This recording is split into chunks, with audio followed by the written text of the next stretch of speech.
All right, this is absolutely crazy. Najee Harris just went, scored a touchdown, got a bunch of yards, got a bunch of points just now, pulled that team right back ahead of me. About to poop on Blaine, might just land a steamer on me. We can't have that happen. And right after that, it looks like Aaron Rodgers just fumbled the ball at the 30. I do not need Zay Flowers going off like this.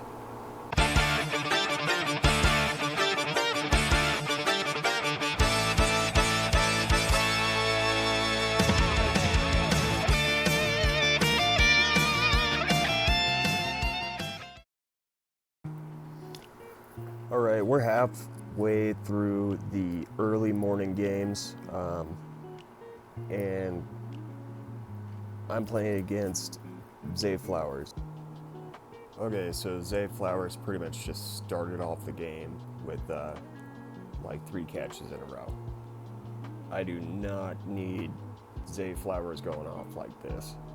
Zay Flowers is already over 100 yards. He's put up 17.7 fantasy points against me. Did I say I wasn't worried about Zay Flowers before this game? Because I should have been.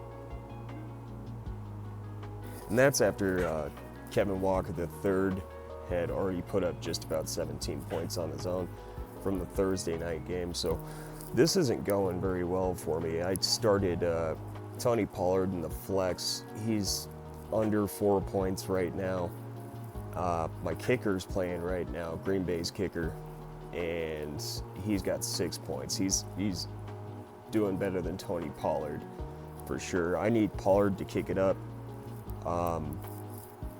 This is looking bad. This is looking like I'm going to 4-2, and I'm on the quest to 5-1. I need to keep up so I can keep up with Bryce for that first place spot. He's already outscoring me by quite a bit, so I need the record to reflect how good my team is. This is getting dicey, but we'll have more updates. Okay, we're in the third quarter now. It looks like Pollard is trying to pick it up a little bit. He's got a little over 50 yards now, so we're into the 6-point range with him. Narveson just missed a 44-yard field goal that really would have helped me out here.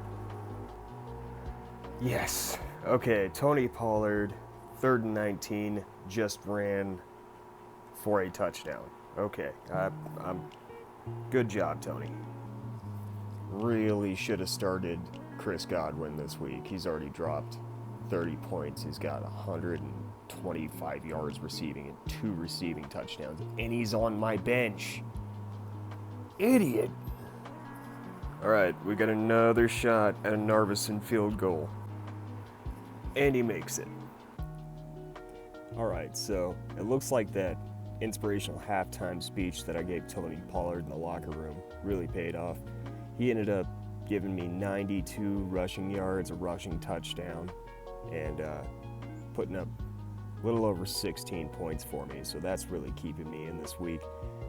Even though I was an idiot and I didn't put in Chris Godwin, Tony Pollard is not making me regret it too much.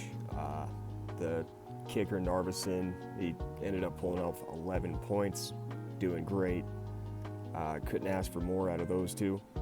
And now we are headed on to the most important stretch of this fantasy week for me. I have 4 players playing at 125 today, and that is 2 in Dallas and 2 in Atlanta. So I got CeeDee Lamb, Jake Ferguson. I've also got Bijan Robinson, which is pretty risky, but he's going against that Carolina defense. And I've also got Drake London in as my wide receiver too. So really, really hoping that we can produce so I can feel a little bit more comfortable, because we are keeping it pretty close right now. On the quest to 5-1, stay posted. Here we go. And that's 2 touchdowns for Bijan Robinson. Touchdown Drake London. Quest for 5-1. So it's halftime here through the afternoon games, and a couple of my players are underperforming, a couple of them are definitely overperforming. I would say Bijan Robinson is the biggest surprise. He's got 2 rushing touchdowns. He's doing absolutely phenomenal right now. Drake London, he caught me a touchdown, and I kind of lost my mind when that happened because that really pulled me ahead. I need CeeDee Lamb and Jake Ferguson to step it up, and Jahmyr Gibbs, surprisingly. CeeDee Lamb and Jahmyr Gibbs have been 2 of my most consistent players all year, so I'm not going to be too harsh with them with this halftime speech I'm about to go give them. But, you know, we got to go address that. We really do. I could use the points, and Dallas is getting their butt kicked 28-6, I think, right now. And, oh, man, that's not sitting well with me. So I'm going to go be a championship coach. I'm going to go pep talk my guys, and we'll see if we can get them into the second half. All right. All right, this is absolutely crazy. Najee Harris just went, scored a touchdown, got a bunch of yards, got a bunch of points just now, pulled that team right back ahead of me. About to poop on Blaine, might just land a steamer on me. We can't have that happen.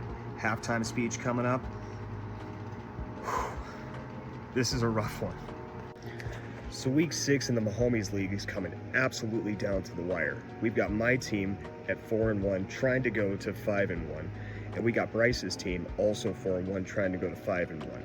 I'm against about to poop on Blaine, and he still has to play Josh Allen. He's got Khalil Shakir and Eric McPherson to go. He's sitting at 73 points. I'm sitting at 93.5. I still have Joe Burrow in the Buffalo defense. So it's kind of been a nail biter. I really need Burrow to pull it off. I need him to be that super clutch quarterback this week. Give me a whole bunch of points so I can go to 5-1. That would be amazing. Bryce's team, he's completely played all the way through. He had 100.62 points. And he also had the bold strategy of playing Dallas Goedert. Now, Dallas Goedert had no game this week. Blaine also returned the favor who he's playing. He played Kareem Hunt, who had no game this week either, so that sort of cancels each other out.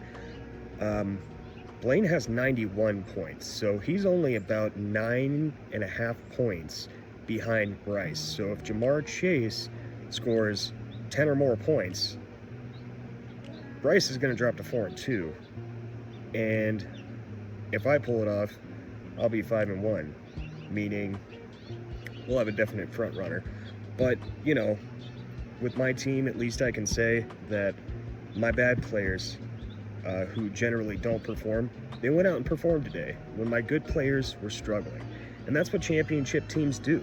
Your backups step up, and they win the game for you when your starters can't make the impact that they normally do.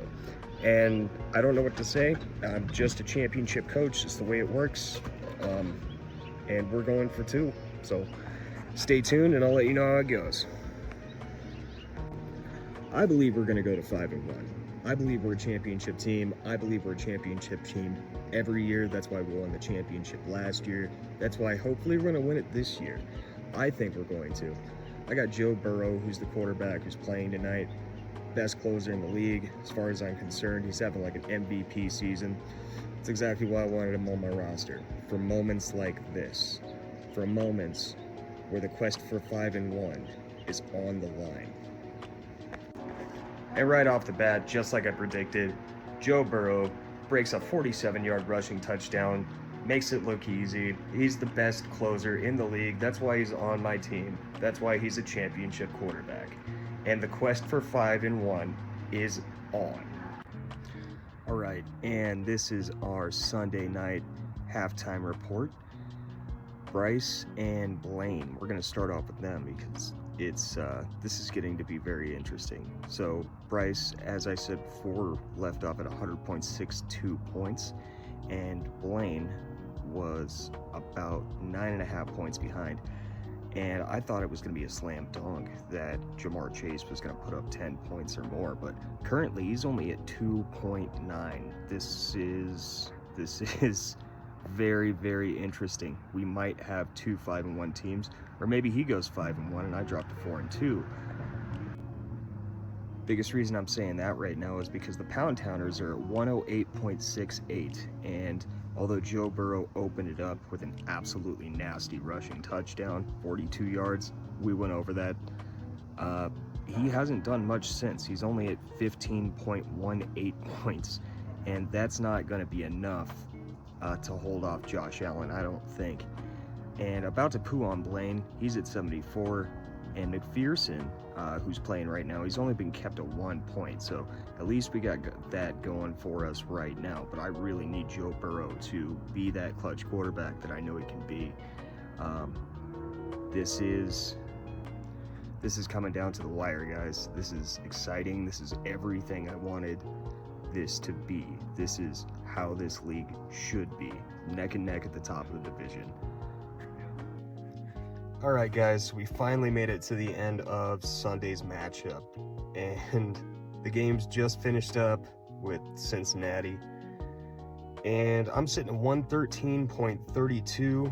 About to poo is at 78 points. So unless the Buffalo defense, which I have playing tomorrow, absolutely craps the bed, he's going to have to pull off about 35 points. Now, he does have Josh Allen and Khalil Shakir both playing tomorrow. Khalil Shakir is questionable, so I have no idea what he's going to do, whether he's going to play or not, or if he is, how good he's going to be.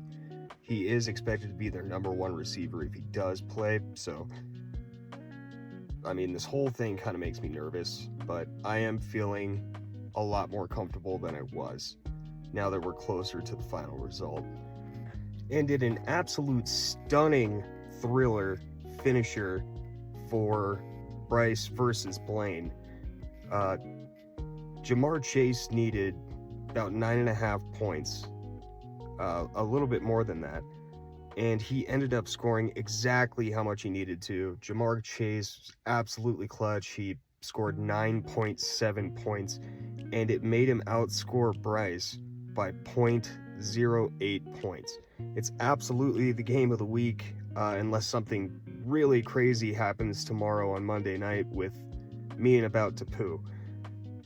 It was a nail biter. I couldn't believe it, especially after halftime. He wasn't doing anything, and Jamar Chase did. It's almost like he knew exactly how much he had to score to beat Bryce's team. It's absolutely filthy.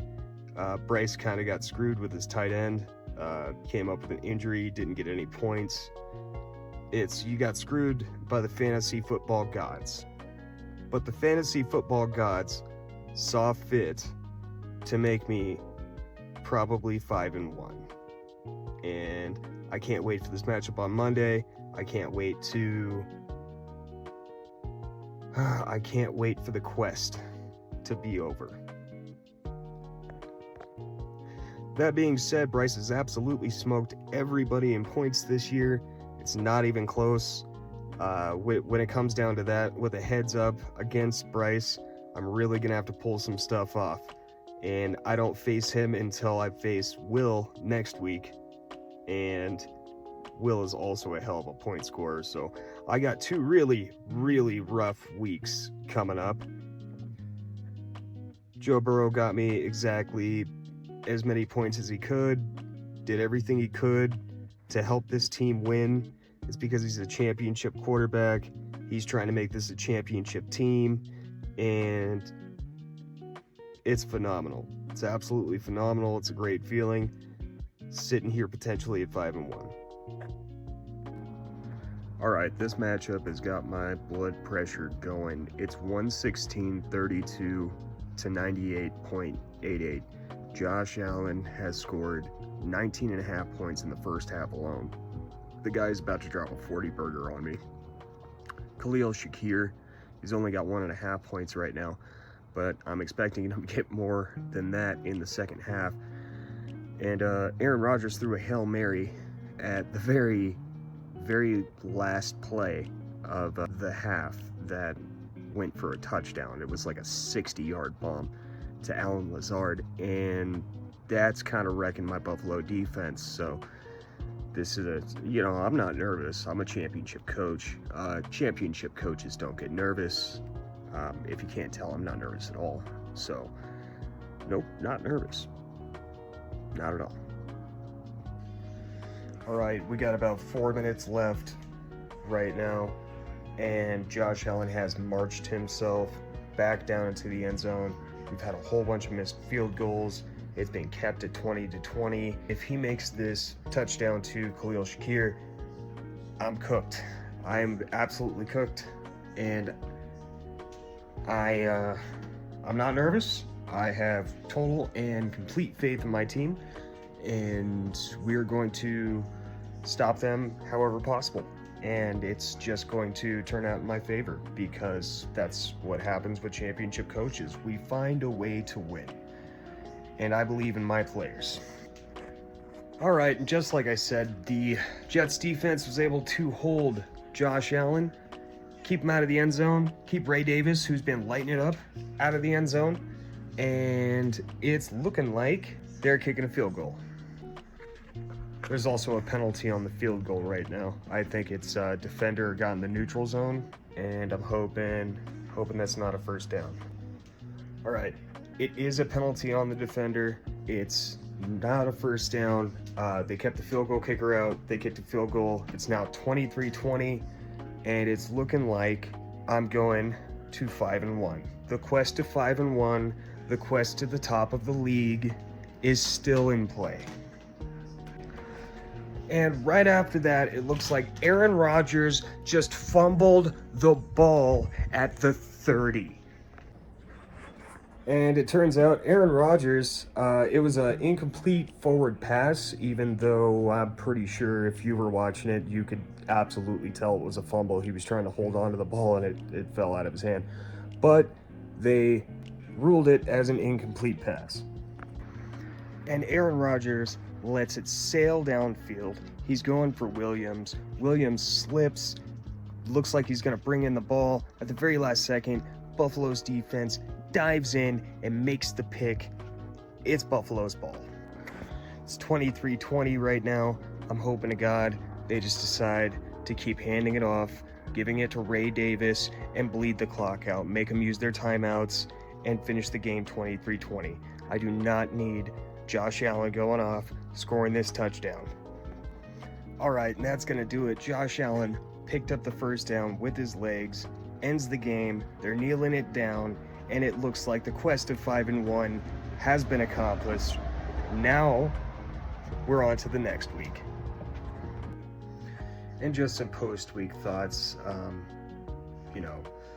Feeling really good going to 5-1, being at the top of the division.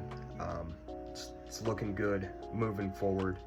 We're a third of the way through the season, and it feels good sitting where I'm sitting. And I never had any doubts. I've come to expect this from my team. This is the reason I put this team together. It's an absolute championship roster. Next week, we are moving on to the quest for 6-1. We got to go against Will, who he's sitting at a record of 2-3, but should really be doing better than that. This guy is no joke when it comes to scoring points. Obviously, not as good as my roster. I'm never going to be nervous going forward. Third of the way through the season, we're looking great. We are looking fantastic. I couldn't ask for any more from my players. They give me everything that I give them. And it takes certain things to win a championship. I would know I've won one. Those things being fantastic halftime speeches when your guys are not producing. It takes great defense, like how Buffalo pulled this off. And not even Josh Allen is going to stop this team of destiny for going for 2. All right, all jokes aside, I love you guys. Had a great time filming this. It was a whole lot of fun. I love doing this kind of stuff. I hope you guys join me. And I'm dedicating this video to my grandpa, who passed away a couple of days ago. I miss you, Grandpa Ralph, and I hope you're doing better where you're at. Yeah, that's pretty much what I had to say there.